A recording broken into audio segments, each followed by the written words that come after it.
Welcome, everyone. Thanks for joining in this session. My name is Judith Romera. I work at Barcelona City Council, Ajuntament de Barcelona. We are at the team of Barcelona International Welcome. This is a platform program we have to give support to help internationals that arrive to live in our city. And we want to give resources, give support to help an easy landing in Barcelona, to settle down, to enjoy the city, and also to help to develop your professional life in Barcelona. We organize events all the year round, and be in mind that we do a big event in autumn, 23rd October, and the Barcelona International Community Day will come back. We are organizing this big gathering, the annual gathering. But well, today we have this session about one issue that is really, I think, important.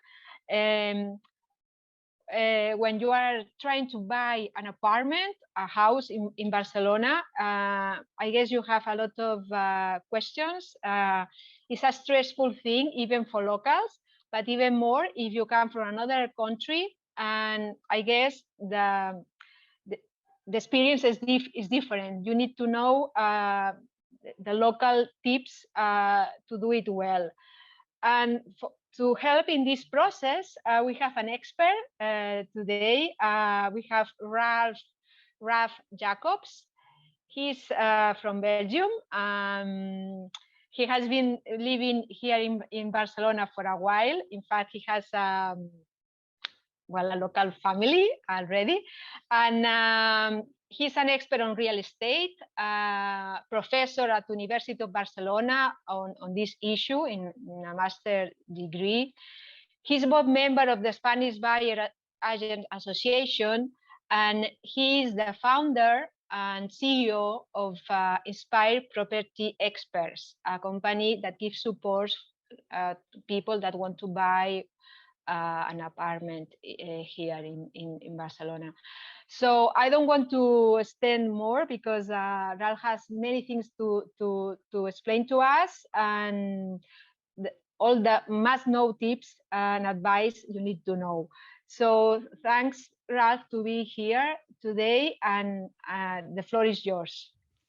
Thank you, Judith, for the introduction. Welcome everyone in this session. There's a lot of webinars these days, and the last year there has been everyday webinars. But we always see that when it comes to buying property, people spend time in finding out information, in learning about the market, to make it a good decision. It's an important decision for most people. Buying a property is, at least financially speaking, the most important decision in their life. It's obviously also a big lifestyle decision. You can't easily revert it, such a decision, if you change your mind. So there's a lot of impact. What we're going to talk about today, this is all about tips, insights, practical examples, stories from people who are in situations like your situation. We talk about the market itself. So how is the property market in Barcelona, in and around Barcelona these days? What do I expect for the next year, more or less? Important things to know about differences between how it works in Spain or how it doesn't work in Spain and your home country. Talk about prices. We give examples, case studies. I will talk about the process. What are the main steps when you want to buy a property, and what is the right order of these steps? The costs of buying a property. There's a lot of content for a 1-hour session. You have a Q&A button at the bottom of your screen. If you have questions, please use that button. We will look at the questions towards the end of the session, but drop them in there, and then we'll try and cover all of them towards the end. Okay, so here's the agenda. In terms of the I come back to this. In terms of the property market well, one more thing. We got two people with us who will share their story. Irla and Aurora, people like yourself, and before we start, we want to just to make it a little bit more interactive, and it helps me as well to pick one or another example throughout the session.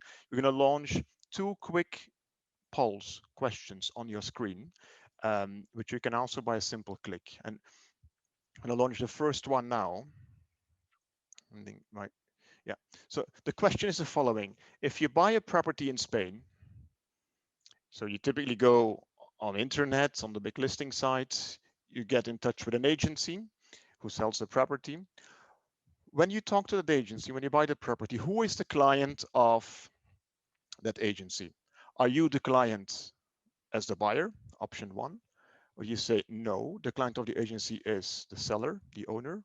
Or you say, well, we actually both customers of that real estate agency because they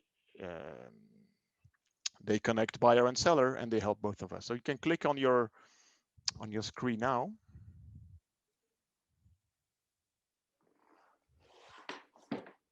I can't see the results coming in here, but I assume someone can see this from the admin team.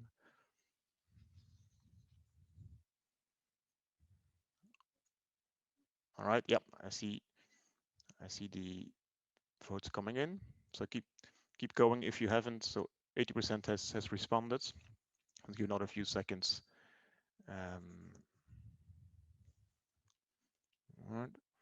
Most people have responded. So it's always very interesting to see. And we talk about this a bit later.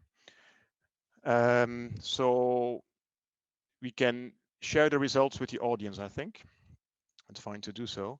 So we see 45% of you say that the seller is the customer, and then 55, I'm not mistaken, yeah, 55, 16 plus 39% says that it's you or you and the seller. All right. So the majority of you is unfortunately wrong.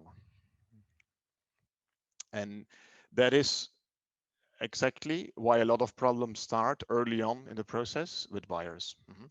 The only customer of an agency is the seller, is the owner, the person who gives the mandate to the agency to sell the property. I come to that in a bit. We come back to this question later. Let's launch a second question.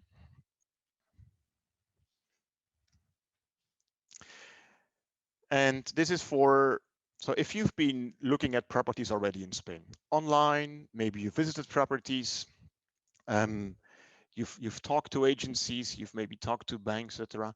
How would you compare that process with your home country or with what you would expect from your reference points? Is it easier, better in Spain?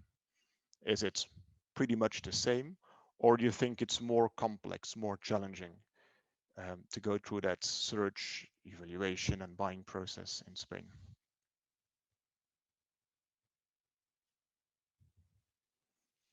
Okay, so I see a lot of people are going for, well, I'm not going to say anything before the poll is closed. Okay. So many people have voted. I think the result is clear. 72% says that it's more complex and more challenging in Spain than in their home country. Only 3% says it's easier in Spain. We come back to this as well later. All right. So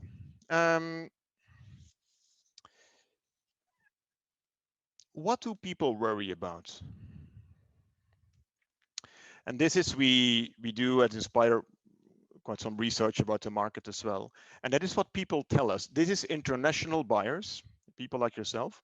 They might live in Spain already, they might not live in Spain, just have a second residence, or maybe you're just thinking of buying. But most people have different concerns, so not just one. But about everyone is worried about paying the correct price for a property and not being ripped off by the seller. So a good price, number one. And then second and the third concern are very much related, is to make mistakes in the process that can be signing the wrong documents, forgetting some steps, not checking something, but also having problems with the property, technical problems, legal problems, things that that's when you take the decision to buy, you can't easily change afterwards, or things that would keep you away at night when you've bought a property and there's problems afterwards. But we also see people that say, well, there's so many agencies in Spain, or the financial part. How do I pay this? How do I get? Can I get a mortgage in Spain? Yes or no? The short answer is yes. You can get a mortgage in general if you have a stable income and a little bit of savings. Um, and then there's things related like my Spanish isn't good enough for this type of important decisions for negotiations, etc. Not really sure where to start, and so on, or no time. But you might recognize yourself in some of these concerns here. This is very normal. I've not seen many buyers who right away start, know exactly what they want, have everything clear before they start, and make a perfect purchase better than their friends. It's very difficult to find. So this is normal. That's why you need this, or that's why we need some time for preparation as well. When you look at the media, there's a lot of wind in the sails of the property market. And you see like the largest, the most read newspaper La Vanguardia in Spain said like it's time to buy or to renegotiate your rent. And I think it's a very good summary of the market sentiment of what is happening today in the market. There's big opportunities for financing your purchase because interest rates are so low. So you find a lot on these topics.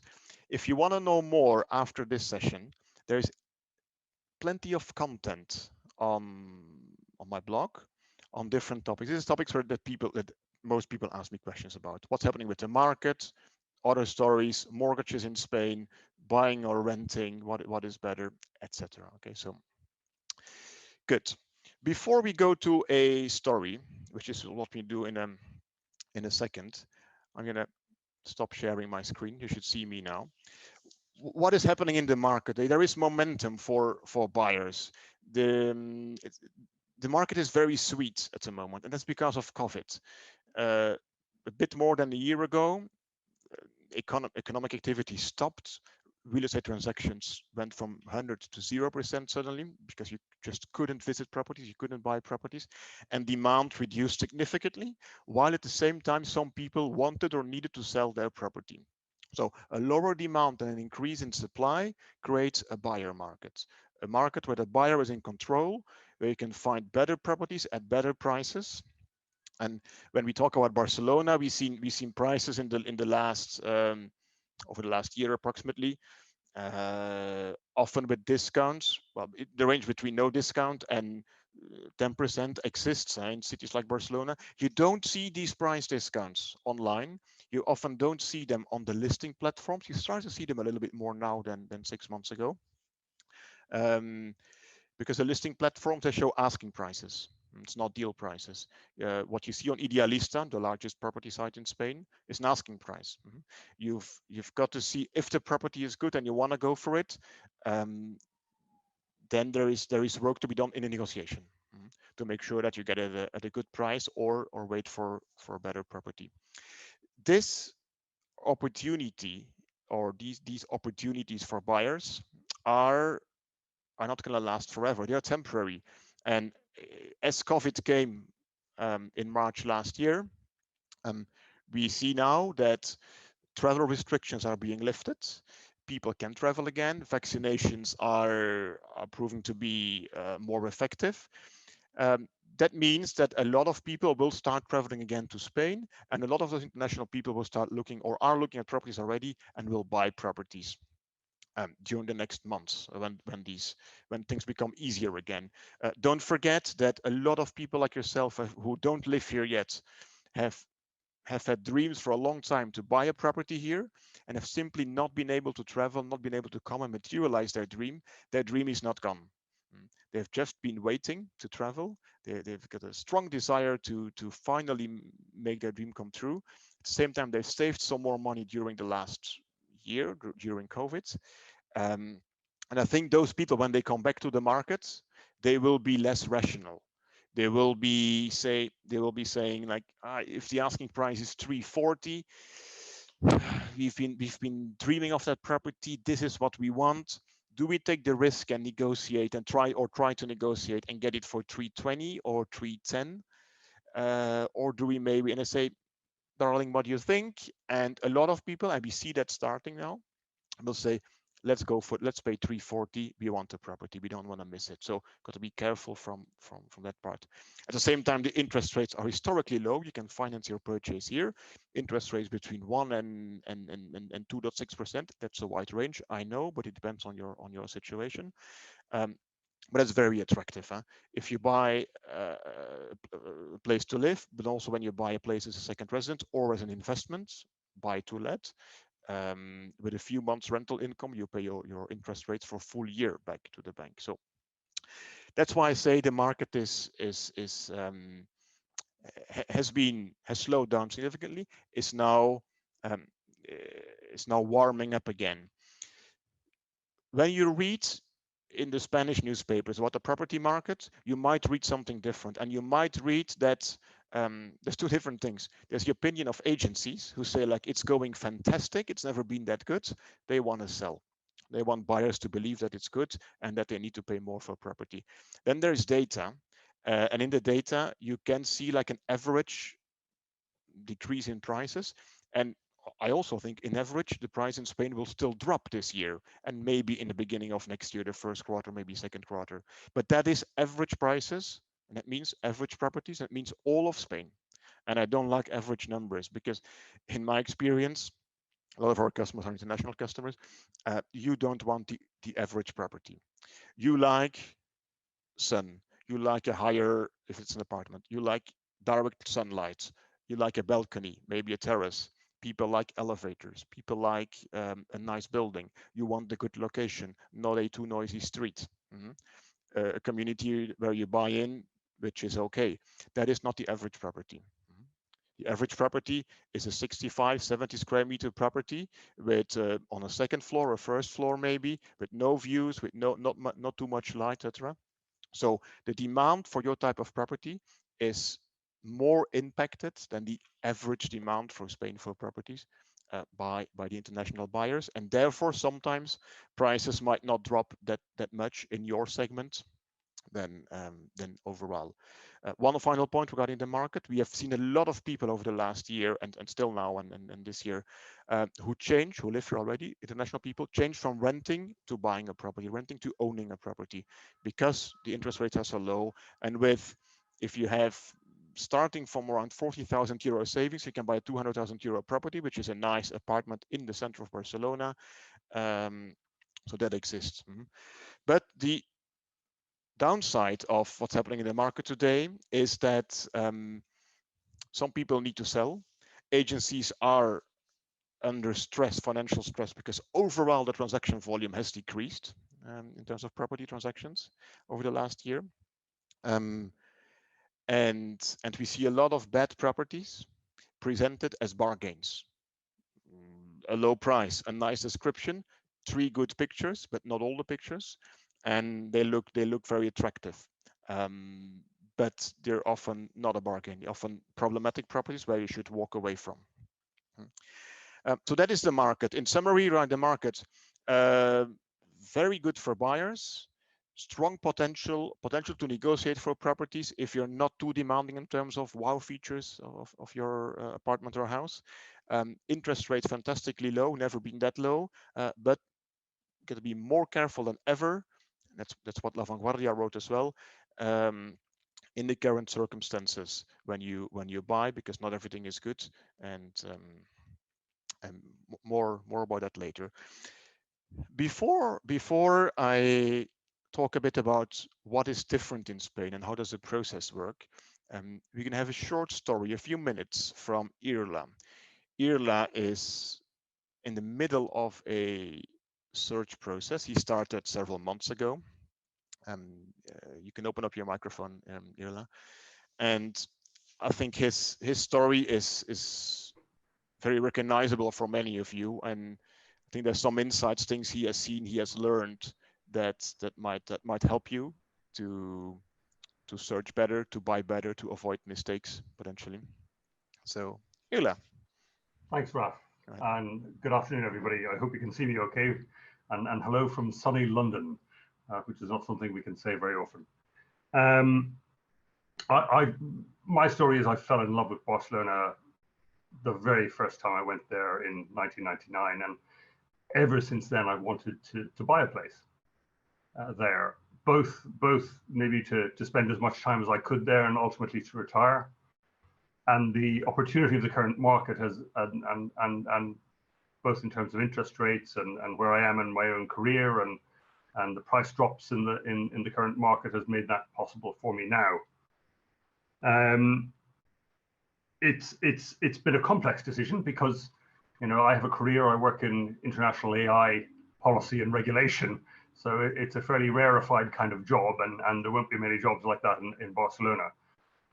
But I still want to be able to spend as much time as I can there. And I wanted to reflect on a few of the practical elements that I've found since I started looking, and really started looking in earnest now almost a year ago. I think at that time I've looked probably at over 1,000 properties online. And I have a few key lessons from that. And I think the first thing to be aware of is that there are local laws that you need to adhere to in terms of conducting the purchase. So you need to have things like a local bank account in Spain, which was something I didn't know. You need to have, I think it's called an NIE number, which is a designation for the state, so that the state knows who you are in order to conduct the purchase at all. So that's the first thing. There are some details like that you need to pay attention to. The second thing is that the market in a lot of ways is quite like the UK market, where I live right now, in that it's actually very unregulated. And that means that when you find a property that you like, you can't necessarily trust what the agent is telling you. And you might get to a point in the purchase process where you might have put down a deposit or something like that. And this has happened to me once already, but actually my lawyers found that there were problems with that purchase. And there were things that you would expect in some countries to have been declared as part of the advertisement or would have been obvious or stated somewhere, that are somewhat hidden. So before you do a purchase, you actually need to be reasonably thorough in the work that you do, and you need to make sure you have a good lawyer to help you with that. I think the third thing that I've learned from looking at many properties online is that the selection is extensive but not varied. So there are, for example, in the Eixample, in the center of Barcelona, thousands of properties on sale all at one time. But you have to remember that most of those buildings were built over a period of perhaps 30 or 40 years between 1870 and maybe the First World War. And they're all built to the same template. They're all about 75 to maybe 90 square meters. They're all quite rectangular with windows at the front and at the back. Very few of them have balconies or on the top floor, as they're called aticos in Barcelona, or sobre aticos. So even though there are thousands of properties on the market, you can actually have to look for quite a long time to find something you really like and that suits you. So I guess, Raf, those would be my three experiences. You asked me also if I could give a top tip. And this isn't my top tip, but it's actually a top tip of a friend of mine who's a property investor, and he's very successful at it. And his advice to me was, well, look, even if you don't get the right one today, another one will come along. You know, don't get too upset if you lose out today. A better one will come along tomorrow. Anyway, that's my comments, and best of luck with your purchases, everyone. Thanks for sharing your experience, Irla. I hope people find it useful. What you mentioned is to a large extent linked to how the property market in Spain works or doesn't work. And they say Spain is different, and it's certainly true for properties. So there's a few things you need to know. There's 5-6 things, and I'm going to share my screen again with you now. that are important to understand about how the market works. You should see a map now. This is zoom in on part of Barcelona. You see here Plaza Catalunya, Urquinaona. This is the Eixample part here, and Diagonal is there. Every little square here, or like here, is one block in Eixample. All right. Every red dot is one realtor, is one real estate agency.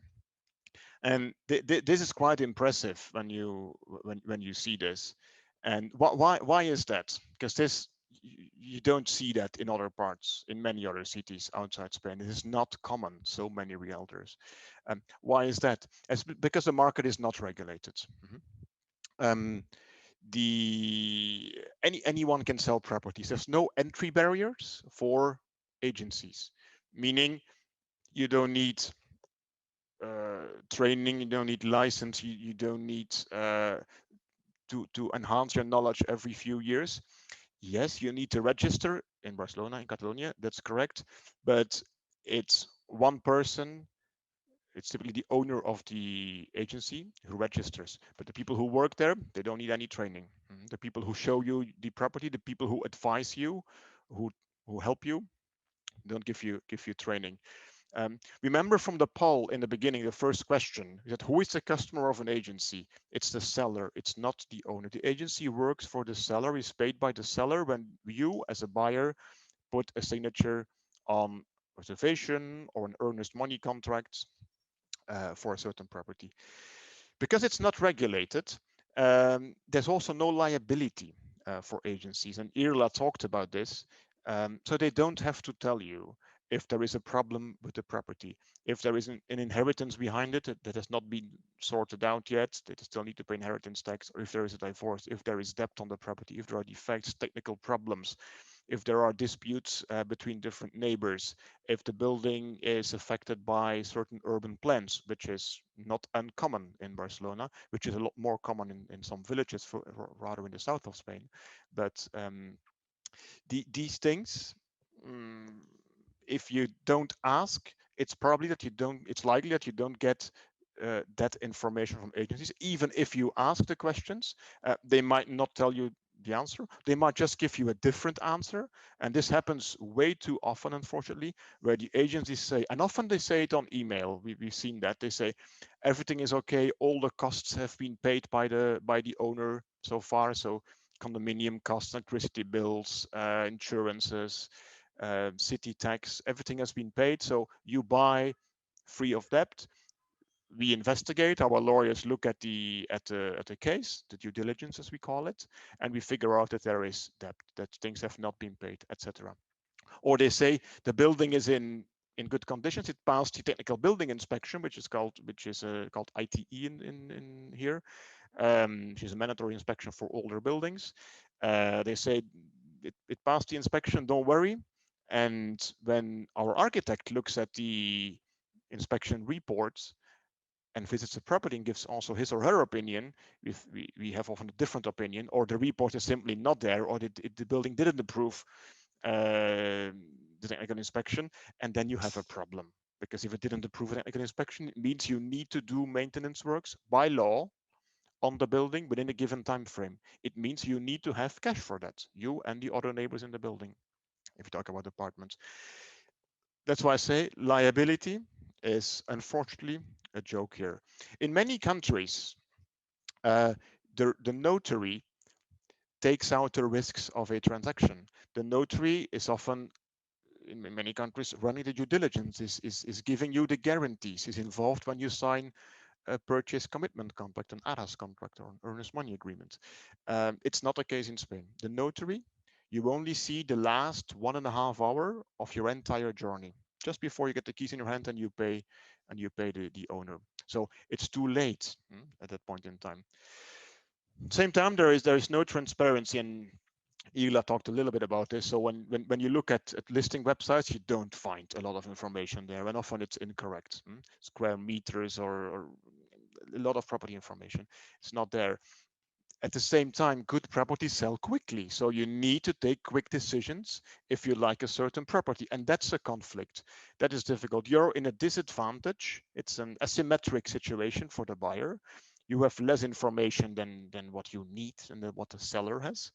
And the seller doesn't have to give it to you. So there's a risk involved there, and you need to de-risk that decision, because once you put a signature on paper, if something is wrong afterwards, the problem becomes your problem again, because the market is not regulated.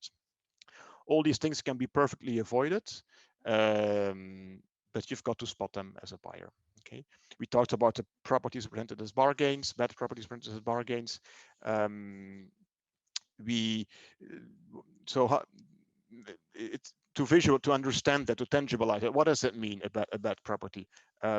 For instance, a case recently, an international buyer. She lives here, works for a large international company. Lovely apartment. The price is very attractive, comparably very good. It's a new development, and there's a swimming pool on the roof. So wow, fantastic, and it's for under 400,000 euros. So that's very, very hard to find. The property is reserved, and then you run the due diligence, and then we figure out that there's two major problems. One is the swimming pool is empty at the moment, and they said no, because we fill it up in summer and this is normal. No, the problem is there is leaks. The swimming pool leaks, and that's not a small problem. They didn't mention it. And there's actually a law case going on between the owners and the constructor of the building. So that's examples that happen, and then you need to make sure that you're protected when in your contracts, because otherwise, when you have made payments, the agencies won't give the money back to you. They will use the fact that there's no regulation. Things that happen as well is that so a lawyer, you need a lawyer when you buy a property in Spain, because a notary doesn't do the controls.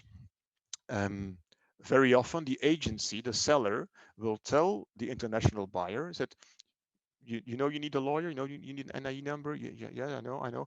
All right, so if you don't have a lawyer in your network, we have a few lawyers we can recommend to you, and feel free to give them a call.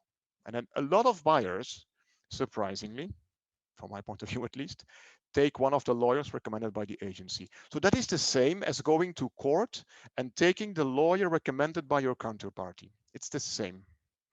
So please don't do that. Don't trust what people who work for your counterparty say. There's a lot of money involved in purchase transactions, in property transactions. Do your homework and avoid such mistakes, please, because you can't revert them afterwards. When you do the work properly, it will also help you to take the decision to potentially walk away from a property. If you see that certain things are not okay, there's other cases where there's a property and it looked very good, the price is good, location is great, but then in a building in Barcelona, and in that building, 8 apartments are owned by 2 brothers, 2 older gentlemen, who did not pay their contributions during several months. No, sorry, during several years to the community, to the condominium. And every year, the condominium needs to open a legal procedure against those 2 owners, and then they pay. But every is legal procedures. And then there were also legal fights between 2 other neighbors because of a water leak on the top floor, on the attic top floor apartment. That is things. In that case, we recommended our customer not to buy. The customer loved the property, but we said we strongly recommend you don't buy here. Again, things that you don't easily spot. These are examples, but they are real life examples. When before we come to the process, planning is very important. A lot of people start looking at properties, and first thing they do is look at properties, and then when they see something, say, okay, now we need to make an offer. I prefer to do it the other way around. Let's prepare properly, because the market is what it is. Good properties sell quickly. You need to act quickly upon opportunities. You need to negotiate hard to get the best deal, to get a better deal than your friends. And you can get these deals today, but you need to be ready. And being ready means 2 things. One, you need to have a realistic understanding of what is possible in terms of the combination of your budget to the property features, how many square meters, how many bedrooms, how beautiful, how modern, balcony, yes, no. So budget, property features, locations. Locations location drives price massively in a city like Barcelona, in all cities, but in Barcelona certainly. And four is your lifestyle. So how do you want to enjoy the city? And you need to adjust these parameters. For most people, a budget is a given number, and you can't change that much. So you need to adjust either your expectations on the property features or on locations, to be able to buy something that is possible for you. If you don't do this exercise up front, it's hard to do an effective search to find the best properties. And two is the financial part. A lot of people finance their purchase, a mortgage. You need to have these discussions with the banks early on. There's a full webinar on mortgages in Spain on my blog. If you wait till you've seen the property, the bank won't be able to go quickly. You won't have time to negotiate with different banks, and you pay a too high mortgage, or you pay too expensive mortgage, interest rates or other costs that link to the mortgage. So preparation upfront is very important. In terms of the city, when we look at, so I talked about location drives prices. This is a visual map of the city. Here we have again diagonal, here crossing. Here is Paseo de Gracia, Parque Ciutadella, all right. This indicates the prices. Gray is the most expensive area, and then we have red, green, red, yellow, green, blue, and so on. Okay, so you see that prices from logically from the very center, Paseo de Gracia, this part until Enrique Granados and so on is expensive. The right part of Eixample is more expensive than the left part of Eixample. But also here, if you go uptown, where a lot of people like to live because of the international schools, they are very expensive areas, of course. That's what I mean with location drives price. But also, if your budget is given, then you see as well how quickly prices change here on this map. Sometimes only 1-2 streets, north or south, east or west, and you can afford a larger property for the same budget. So that's an indication of that here. The process. What is important to know when you buy a property? Which steps do you need to go through? Very high level. Don't worry about the details here. They just reflect the high level process here. The planning up front, what we've discussed. Before your search, be realistic. And with the banks in Spain, I think they are very difficult component of the purchase process for international buyers. They're slow, they're inefficient, and it's not me saying, well, it's me saying this, but when we ask our customers, everybody says the same. It's very difficult. Huh? And if you go to your own bank, they don't give good, often they don't give optimal mortgage terms. Then you search the property. You screen the market. Go online, Idealista, Fotocasa, the big websites you look at. You need patience for this. Put your filters. Filter by area. Filter by price, by property features. You can draw your own map on some of these websites. It's quite useful, but you've got to be on it daily because the good properties sell quickly. They need to make appointments, and when you visit them or before you visit them, have a checklist in mind or with you in terms of what you want to ask, what you need to ask to be able to evaluate the property afterwards. When we go with our clients, we are very detailed in these checks, because otherwise we can't compare properties. If you've seen 10 properties, when you see property number 9 or 10, you won't remember property 1 anymore. So we need to do this in a very disciplined way and be able to properly benchmark it. You shortlist them then, which means you sleep over it, you think about it, we talk about it, etc. And when you want to go and buy a certain property, due diligence, very important. The checks on it, making sure that everything is okay. Can you tick all the boxes for this property, for this building, for this owner, for this community, for this area of the city, etc. That's There's a legal component to this, the lawyer. There's a technical component to this, the architect. Is the property technically in good conditions? Do we believe in it? If it needs an upgrade, if it needs a new bathroom, kitchen, is this okay? Is this manageable, etc.? Based on insights from this work, you negotiate. Again, here, a lot of people, they go and visit the property. They think, yeah, that's the one I like, and they make an offer.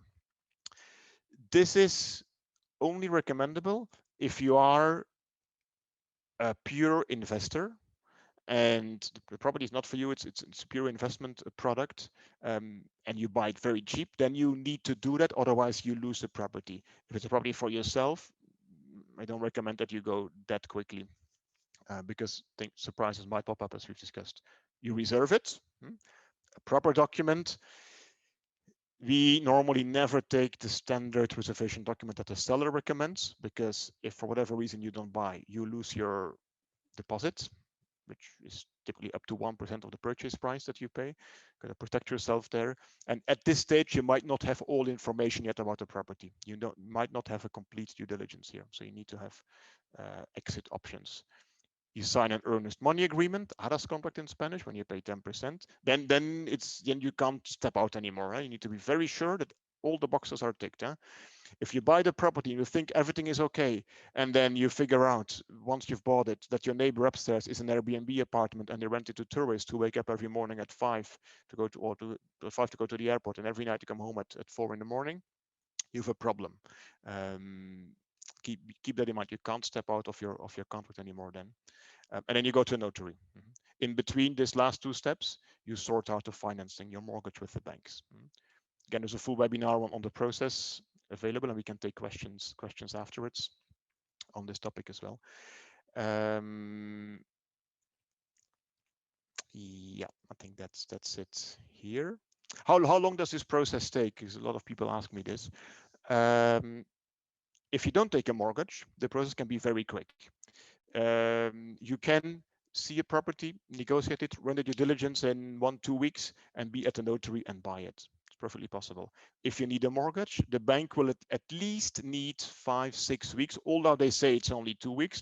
No bank can do it in 2 weeks. Don't believe them. They need a month and a half, let's say, up to 2 months easily. And depending on our situation, maybe even more. Okay. One more thing here on the costs of buying. I touch upon a lot of different topics because it's a 1-hour session. We want to be as complete as possible. What are the costs of buying? It's quite simple. You have your purchase price, 10% purchase tax standards in Catalonia, and you pay the notary and the land registry, which is around 1,800 euros, 2,000 euros, sometimes a bit more, but it shouldn't be more than 2.5K, certainly not. There are one-off costs. You pay them with a purchase. Annual costs of being an owner, costs that you don't have as a tenant, typically when you rent. City tax. City tax depends on the type of property, the square meters, where it is located, which street. But for let's say 300,000 euro property, between 250, 280, and 500 per year, more or less as an indication. House insurance, 200-300 euros, and then condominium costs, so your contribution to the community of owners for the maintenance of the building, the repairs, the elevator, the insurance, and so on. Depends again a lot on the property and on the state of the building. 50 to 80 euros a month, maybe. So let's say 500, 800 per year, approximately indicative numbers. You have costs, of course, if you take a mortgage. The banks might request you to take a life insurance sometimes, which depend on your age and so on, can vary. But that is the cost. Obviously, if you buy a property that needs a renovation, that needs a new bathroom, kitchen, floor, and electricity, things we do a lot, and because you end up spending less when you do it well. These come on top, but it only makes sense if you buy cheaper, of course. And then your buying costs for buyer agent, for support with the mortgage, the lawyer, the architect, the negotiations, the contracts, etc. So after this, let's listen to another brief story. And we have Aurora with us. Aurora is... Good afternoon. originally from Italy, living since several years in Barcelona, has a clear, I think, commitment towards Barcelona to stay here long term. And you recently bought a property, Aurora, about a month ago, but the journey hasn't been easy neither. Huh? No. Thank you, Raf, for inviting me and give me the opportunity to share my experience on this journey to finding my apartment. And at the end of 2019, basically, I didn't want to pay rent anymore, so I started to look for a small apartment. I knew it wasn't going to be simple, mainly because it's not my country and also due to my low budget issue. When I started looking, I didn't know the long way ahead. And the majority of problems are linked to the real estate market in Barcelona. As you said, in my opinion, is not well regulated.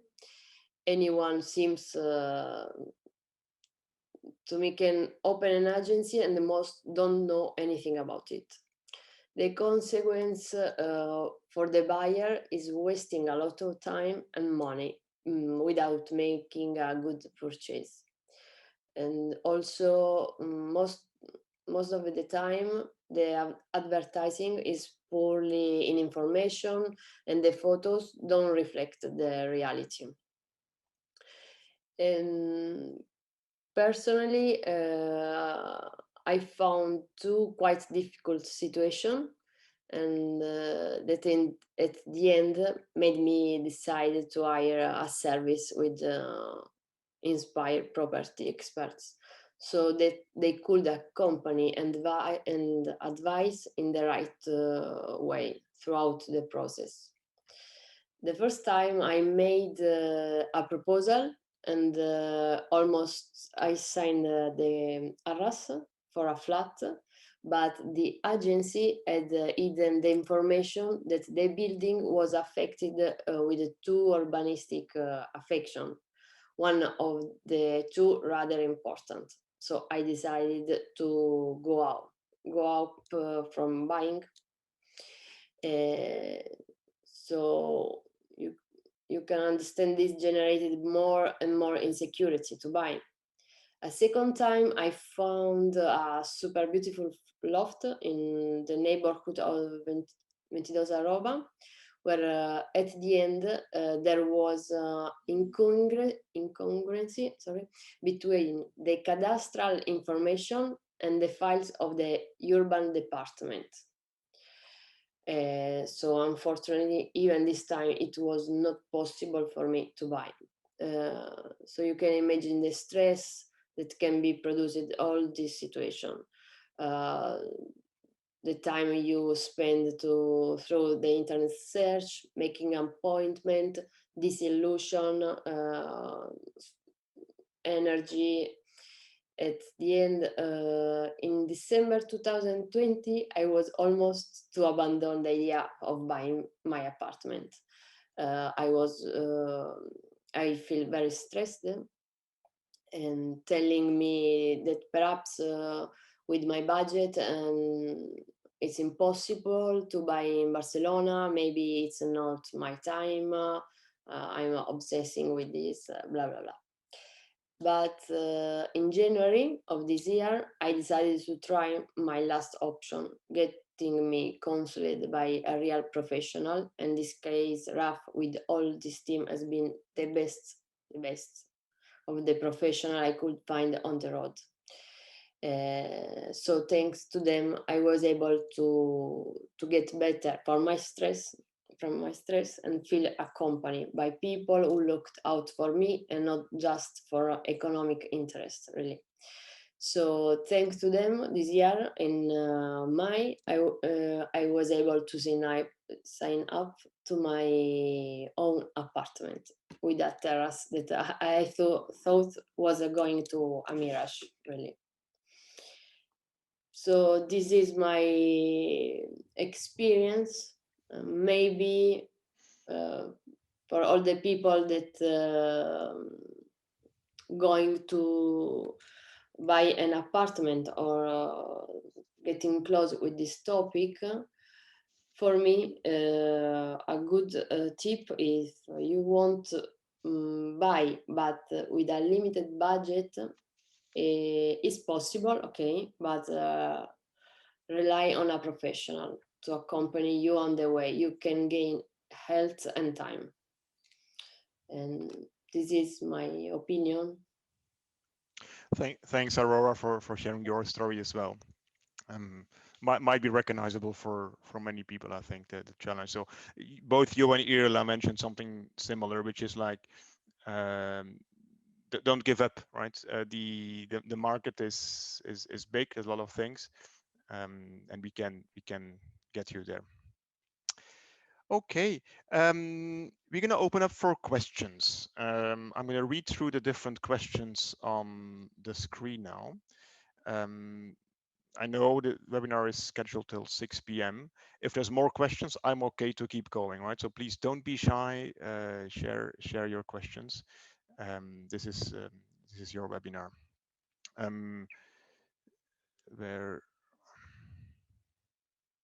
So maybe just wrap up before I look at the questions. I think we talked about it. The market is a buyer's market, but it is temporarily. That's because of the economic situation and COVID. Buyers are returning and they look for properties similar to your property. 2, regulation is poor, as we've seen in the examples. And I can keep talking for 3 hours about examples where regulation is missing and things go in the bad direction for buyers. Opportunities and because of the situation today in the market for buyers, but also the risks, the bad properties that are presented as bargains. And we talked about preparation, very, very, very important. We see a lot of buyers when the people, potential buyers, they search for months, they don't find it, half a year searching, and then just after 1 or 2 workshops, things change and suddenly the property is there. So I'm going to look at the questions now. In the Q&A chat box. So I remind you, you can write your questions here. I'm just going to go top through bottom through the questions. I will read them and give you my view. Can you explain the various expenses and costs? Okay, I think that has been covered. Can you estimate the amounts or ranges? I gave you an example. This is different. More expensive properties have a higher city tax, have a higher contribution to the community. If you have a swimming pool, the community fees will be higher, logically. That's things we need to check during the due diligence. And actually before we negotiate, before you commit to buy, because these costs are the ones you will have to pay every month or every quarter. Another question from Esther: what is supply demand looking like at the moment? This question was raised in the beginning of the webinar. We talked about that.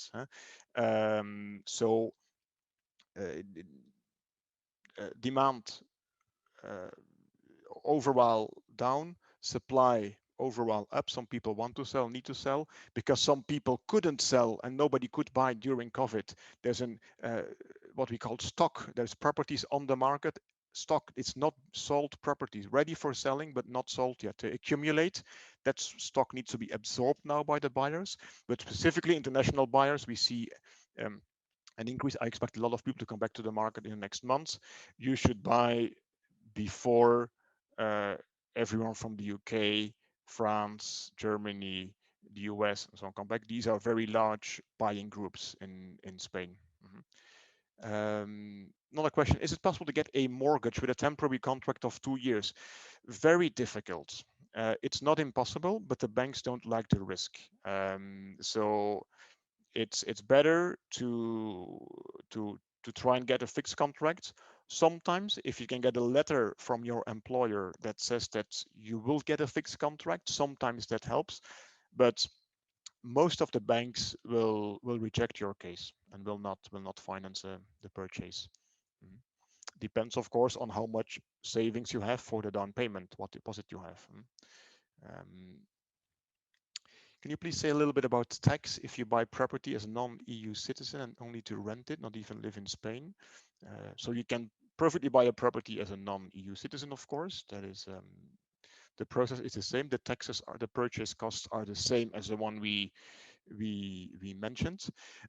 What quite some customers from abroad, or not necessarily Europe, but from remote home countries do, is prepare a power of attorney that allow our lawyers to sign documents in their name to avoid unnecessary travel, to prepare for situations like COVID when you might not be able to travel. We see a lot now for buyers in UK and Belgium and Germany, in the US, in Asia as well, who do that. Power of attorney is very cheap to do. It's fairly standard.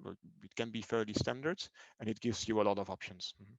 So, but the purchase tax is the same. Of course, when you rent it out, you pay rental tax you pay tax on your rental income. As a non-EU citizen, you can't deduce costs on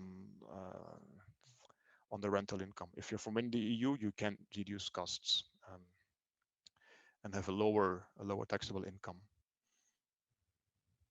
To confirm, you advise having a mortgage in place first before seeing a property, or vice versa? Sure, wasn't clear. No, you can't get a mortgage in place without having a property. What I try to explain is you need to have what I call a pre-approval from banks for the mortgage. I want to see that the people that I accompany and that they want a mortgage, that we have, before you look at properties, that we have options from different banks on the table, and we know what the conditions are with BBVA, with Santander, with other banks, with brokers as well, to be able to act quickly later, to accelerate the process. We've seen recently quite some cases where the banks initially say, because they're also commercial institutions, corporations, where they say, don't worry, you qualify for a mortgage. And then when I ask the question, are you sure we don't have to worry? Because when someone tells me don't worry, I start to worry in Spain. You give the bank all information, and then 2-3 weeks later they come back and say, sorry, we can't finance. The banks are risk averse, and more risk averse than a year ago. Interest rate went down, but the risk went up. So they're more selective in picking their customers. So pre-approval, that's what you need. Conditions on the table. When we see the property, then we can negotiate a lot harder, because we know the bank is backing you. We know what you can buy, what is the maximum amount, or if the property needs renovation, we model this. How much down? If you have 80,000 euros, you can buy a property with 80,000 euros and then the mortgage if it's ready to move in. But what if the property is cheaper and you only need, maybe, let's see if you can buy it with 40K own funds plus the property, and you keep 40K for a renovation. That's things we need to model, but do the bank up front. Do you make the 1% deposit at your reservation stage? Correct. It's up to 1%. It doesn't have to be 1%. I like to negotiate these amounts down because it takes the risk out of the transaction for you, because things might fall through after reservation and you need to try and get your money back. A lot of questions. Good. I like this. I plan to buy with my partner. She's 34. I'm 28. I've been told there's a tax relief for younger buyers because she's older than. Is that true? So yes, there's a tax relief. They call it bonificación on the purchase tax, on a 10% purchase tax. That can be, if you meet the criteria, 5% purchase tax. The criteria are pretty clearly defined. It's age, it's a maximum income. You need to buy the property as your primary residence. So we need to make sure that you meet these criteria. This is very attractive for, we see a lot of our younger customers, younger buyers, international buyers who benefit from this. And that makes quite a bit. It makes 5% different on the purchase price. Or if one of the two meets the criteria, then indeed you have not 5, but you can have 7.5. I mean, if you buy 50-50, you pay 10%, your partner pays 5%, so overall you end up paying 7.5. What does Aurora consider a small budget? Because I think that's very subjective. It almost seems impossible for someone to buy a property on their own. Maybe not about Aurora's case, but in Barcelona today, there are again properties under 200,000 euro, which didn't exist in the past. The people we work with, that we accompany, they start, I think, around 150,000 euros, sometimes a bit cheaper, and then up to people can spend more than 1 million on a property, of course.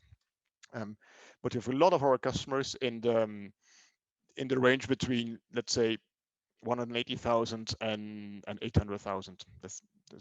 And the majority probably even in the up to the 600,000 range, because there's simply more buyers in that segment.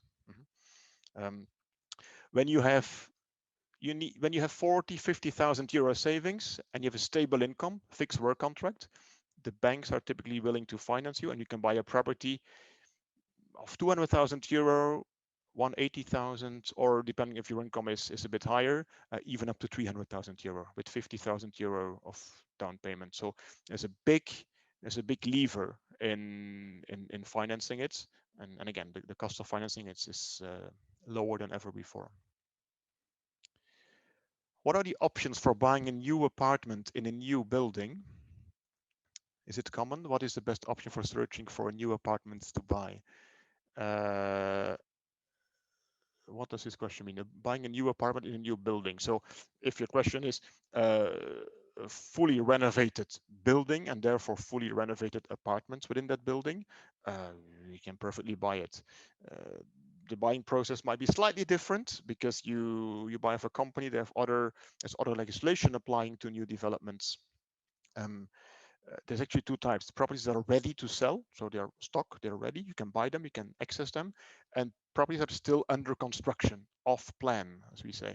So that's a bit more complex because there is more risk involved. And I don't recommend you to buy a property off plan in a very early stage, so literally off plan and not having any building works going on yet. Sellers do that, companies do that.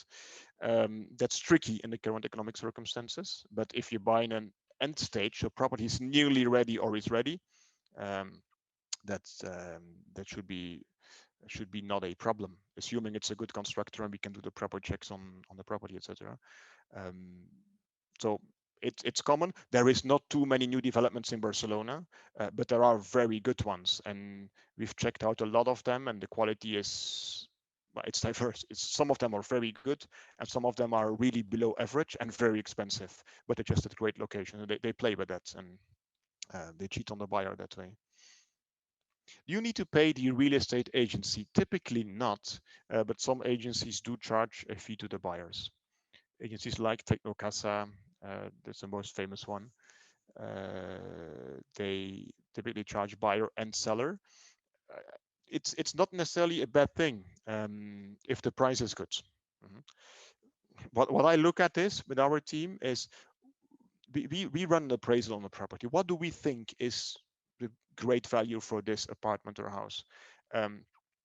And then we negotiate. We see where we get. If we think you're buying at a very sharp price, below market price, even if you pay then 2-3% to an agency, if the numbers add up and it makes sense, that's our job to tell you if it makes sense. If it just makes it more expensive, and it is already expensive, then I wouldn't do it. With all the precautions we should take care of, what would motivate to buy property in Barcelona? Barcelona is, but this is a very long answer, but in short, it's one of the most desirable cities in Europe, I think, if not in the world, and there's independent studies about that. You have the climate, the weather, etc. Also for work, it's becoming very attractive. For working from home, even now, remote working. Property prices are significantly lower in Barcelona than in cities like Paris, where you go easily at 10,000 euro per square meter. Barcelona is rather around 4,000 euro per square meter. And as long-term potential, there's a very strong long-term potential for Barcelona. We did a study we called Barcelona 2050, and that's very promising for the city. If you buy as an investment, also the ROIs are good in Barcelona. If you buy well, if you buy the good price and a good property, of course. What is the normal down payment? With a reservation up to 1%, with the earnest money agreement or ARAS contract, 10% or 9%, so that in total you have paid 10% by that point in time. what is an up and coming area that is not yet saturated? Doris, this is very difficult to say because it depends on your profile, where you would like to. There is areas that are, I call them tier 2, tier 3 circles around Barcelona, which from a pure property market point of view are attractive, because purchase prices dropped more than rental prices dropped, for instance. But I don't know if you want to live in that area. Let's say Nou Barris, for instance, is one of these areas. Hospitalet is another example. So further away from the center, the market changes significantly. It's different people, different social mix, different. It's a totally different property market. A few years ago, the area around Clot became to become popular. San Antonio became popular. Poble Sec became popular. It will expand step by step. I remember, I think 6 years ago, with a client, he wanted to buy a property in the street Cecilia street. And I remember we had a discussion if that was not too far from the center. I mean, today people even don't doubt about Clot or even further than Clot. So for that type of questions, I will give you my email later. You can just write me an email and then I'll give you a few questions we can discuss about this. First consultation is always free. Is it similar outside of Barcelona? Example, Sitges, Villanova, Vilafranca, El Penedès, Costa Brava, etc. Or is it more or less difficult for the buyer? The market works the same. The number of pirates on the market is the same, but it is often more complex in our experience, because you typically look at, first of all, houses and not only apartments. Houses has additional things to be checked. But how the market works, liability, that's all the same. Areas like Sitges, for instance, have a very strong demand. So good properties go very quickly. They're expensive as well. So got to monitor the market well there. We see a lot of people that live in Barcelona at the moment, and they say, we go to Ravat, to Villanova, Sitges, different different parts south from Barcelona, or up the coast, Maresma, Costa Brava, if you don't need to commute every day to Barcelona. Of course, if you go, so Sitges is expensive. If you go a bit further, prices drop very quickly. If you go a bit more inland, prices drop quite quickly. Further north, the same happens. You see many people where they buy 400,000 or 500,000 euro properties, beautiful houses on the coast, on the Costa Brava, with sea view. It's at unique locations. Of course, it's an hour and a half from Barcelona, so that's why these prices change there as well. But certainly, we're every day, or at least every week, we're in these parts of Spain, looking at properties, visiting them, and we see how the market changes. What you do find there, Carol, is quite some properties that have been on sale for a long time and have not been sold because of the absence of international buyers. Because there is obviously the market is strongly dominated there by international buyers, more than in Barcelona. Can we do the last poll, Raf? Oh yeah. Let's do one poll as we speak. We continue, because I see some people might have to leave the session, but let's continue. There's a final question, and it's good for the organization to know if this was useful for you. How inspiring, how helpful do you think this session was for you? So you can just rate it on the score here. In the meanwhile, I'll continue with the questions.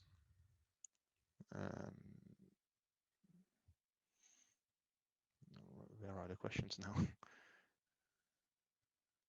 Sorry, chat.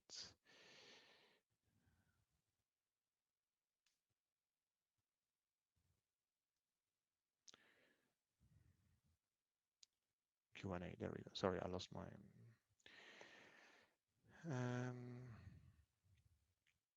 Another question here. How much does a lawyer cost? How much does a car cost? How much does a bike cost? How much does a trouser cost? It depends. You have and it depends as well what a lawyer includes in his service, of course, or in her service.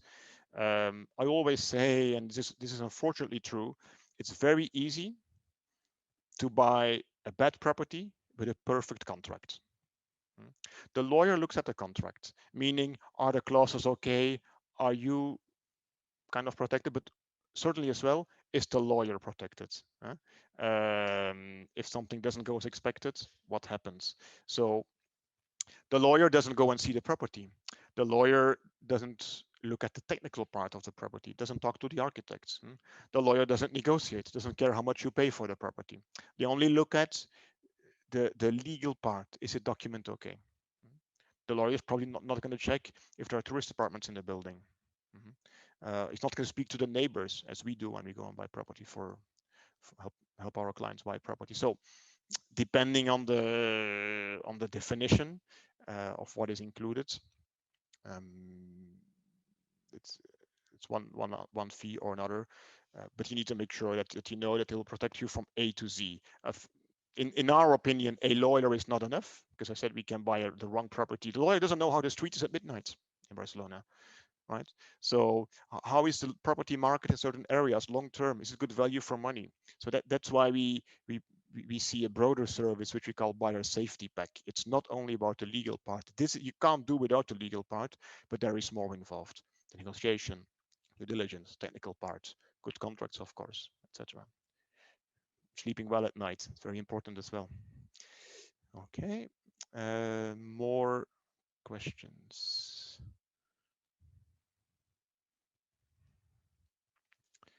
Okay, sorry. Can we close this poll because it's blocking my screen here? I can move it. Sorry. Okay, here are the questions back. Can you give me an estimate of the cost of hiring your team, to help in an apartment purchasing process? Is it counted by time or by transaction? I can't share just fees in a webinar. I can say that we work in principle with fixed fees. I need to understand your situation better. And then we make very clear commitments from our end towards what we do for you, what our commitments are, and you know exactly when the amounts will be paid. It's not all at once. It's linked to results. We put skin in the game, and so that you feel comfortable that we're there all along the process. So drop me an email at raf@inspireapartments.com, and then we will send you a short reply with a few questions, and then I set up a one-to-one Zoom meeting. The first session is there's no cost involved for that, no commitment at all. Could you please elaborate a bit more on the risk of ocupas and what was the experience of your customers? Luckily, we've had no customers that have had ocupas in their apartments. Ocupas is a significant problem in Barcelona. It's very visible in the media as well. It's also true, I think, that they go for a certain type of property. And that is very often properties owned by banks, because they know that the bank won't go there the next morning. They won't care that much. They can negotiate better. It's a longer process. They can stay longer. It's a business model, the ocupas, unfortunately. And they go from one property to another one, and they want money to leave the property. So it's, if you buy in a good area and it's a good property, and we normally sense if there's a risk, yes or no. Example, I visited a property last week in Elborn for one of our buyers, and that property had been occupied in the past. One of the results from that was that the seller had a lot of headache from that. He found a solution finally and sold the property at a fairly cheap price. The only thing that you needed to do there is put a proper door in and an alarm system, and then I think the risk is very, very low that occupation would happen again there. But you've got to be mindful of that, and there is organizations and tricks that can be used to avoid such problems as well.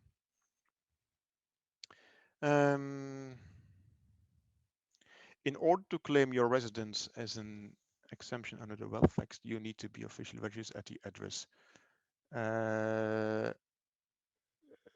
Let me see how you. So I'm cautious with fiscal questions here because I want my fiscal expert to respond to them. If you there's double taxation agreements between countries that you can avoid, so that you can avoid paying double taxes. In general, the taxes differ if you are a resident or not resident here. So happy to look into that specifically. Ralph, we have to start to finishing. You have to hurry up. Okay. There's 3 more questions I see. I've seen that. Which are up-and-coming towns in Maresme for people working in Barcelona? The whole area is in demand because it's very simple. In 20-30 minutes, you can be in the center of Barcelona. So you need to look at lifestyle, the services you want in the place you live, connectivity with public transport or car, and the property and the prices as well. And here, and there's one question on renting. What are your tips on renting a property? You can find it on websites like Idealista, like Fotocasa, like Jan Contré. There's plenty of them. But again, the agency works for the seller, so check your contract carefully and make sure you understand what you're signing. Would be my advice. And then there's a lot of questions. We're through the questions, I think. I would like to say a big thank you to everyone. And Judith, you want to wrap up the session? Well, I think has been very interesting. I wrote also on the chat that even for locals is a stressful thing. As you said, this is the most important financial decision for most of the regular people in personal life to buying a property.